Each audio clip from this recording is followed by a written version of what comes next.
بسم اللہ الرحمن الرحیم۔ ناظرین گرامی، نافرمانی کا انجام۔ حضور اکرم صلی اللہ علیہ وسلم فجر کی نماز کے بعد صحابہ کرام سے دریافت فرما لیا کرتے تھے کہ تم میں سے کسی نے کوئی خواب دیکھا ہے؟ اگر کسی نے دیکھا ہوتا تو آپ صلی اللہ علیہ وسلم اس کی تعبیر فرما دیا کرتے تھے۔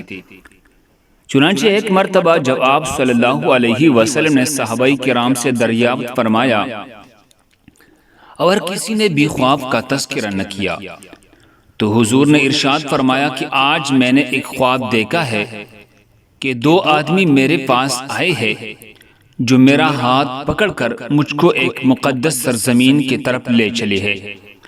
کیا دیکھتا ہوں کہ ایک شخص وہاں بیٹھا ہوا ہے اور دوسرا ہاتھ میں زنبور لیے ہوئی کڑے کڑے اس بیٹھے ہوئے شخص کے کلے چیر رہا ہے، اور جب ایک کلا گدے تک چیر جاتا ہے تو دوسرے گلے کے ساتھ بھی یہی معاملہ کرتا ہے، اور اتنی دیر میں اس کا پہلا گلہ درست ہو جاتا ہے، مگر وہ شخص پھر اس کے ساتھ یہی عمل کرتا ہے۔ یہ دیکھ کر میں نے دریافت کیا آخر یہ کیا بات ہے؟ تو وہ دونوں کہنے لگی آگے چلے۔ ہم آگے چلے تو ایک ایسے شخص پر سے گزر ہوا جو لیٹا ہوا ہے، اور دوسرا شخص اپنے ہاتھ میں ایک بھاری پتھر لے اس لیٹی ہوئی کے سر کو نہایت بے دردی سے کچل رہا ہے۔ چنانچہ جب وہ شخص اس کی سر پر زور سے پتھر مارتا ہے تو پتھر لڑک کر دور جا پڑتا ہے، اور وہ شخص ابھی اس پتھر کو لانے میں بھی نہیں پاتا کہ اس کا سر پھر درست ہو جاتا ہے، اور پھر وہ اسی طرح اس کا سر پھولتا ہے۔ یہ ماجرا دیکھ کر میں نے دریافت کیا کہ یہ کیا قصہ ہے؟ تو وہ دونوں آدمی کہنے لگے آگے چلے۔ جب آگے چل کر ہم ایسے غار پر پہنچے تو جو تنور کی طرح اندر سے کشادہ تھا اور اوپر سے تنگ، جس میں آگ دہک رہی تھی، اور بہت سے مرد و عورت اس میں پڑے تھے۔ جب آگ کی شعلے بلند ہوتے تھے تو وہ سب اوپر اٹھ آتے اور نکلنے کے قریب ہو جاتے تھے۔ جب آگ نیچے بیٹھتے تو اس کے ساتھ نیچے چلے جاتے تھے۔ یہ دیکھ کر میں نے معلوم کیا کہ یہ کیا معاملہ ہے، تو وہ دونوں کہنے لگے آگے چلے۔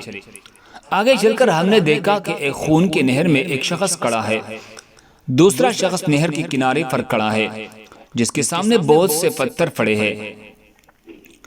جس وقت اندر والا شخص نہر کے کنارے کی طرف آتا اور نکلنا چاہتا ہے تو کنارے والا شخص زور سے اس کی منہ پر پتھر مارتا ہے کہ وہ پھر اسی جگہ پہنچ جاتا ہے، پھر نکلنا چاہتا ہے تو پھر مار کر اس کو اسی جگہ پہنچا دیتا ہے۔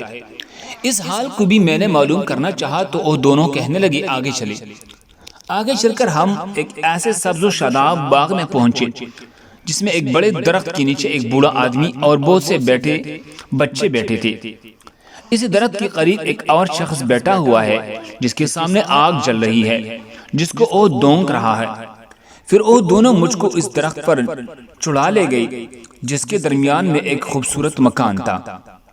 وہ دونوں مجھے اس مکان میں لے گئی۔ اتنا عمدہ مکان میں نے کبھی نہیں دیکھا تھا، جس میں بہت سے بوڑھے، جوان اور بچے موجود تھے۔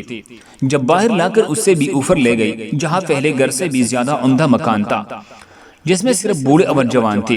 اب میں نے ان دونوں شخصوں سے کہا کہ تمام رات تم مجھے لے پھیرے ہو، آخر ان اسرار کی حقیقت سے بھی تو آگاہ کرو۔ جب انہوں نے بتایا جس شخص کے گلے چیرے جا رہے تھے وہ جھوٹا شخص تھا جس کی جھوٹی باتیں دنیا میں مشہور ہو جاتی تھی، قیامت تک وہ اسی سزا میں مبتلا رہے گا، اور جس کا سر پھوڑا جا رہا تھا وہ ایسا شخص ہے جس کو اللہ نے علم قرآن عطا فرمایا مگر رات کو غافل ہو کر سو رہتا، دن کو اس پر عمل نہ کرتا تھا، قیامت تک وہ اس عذاب میں مبتلا رہے گا، اور آگ کی غار میں زناکار پڑے ہے اور خون کے نہر میں سودخور ہے۔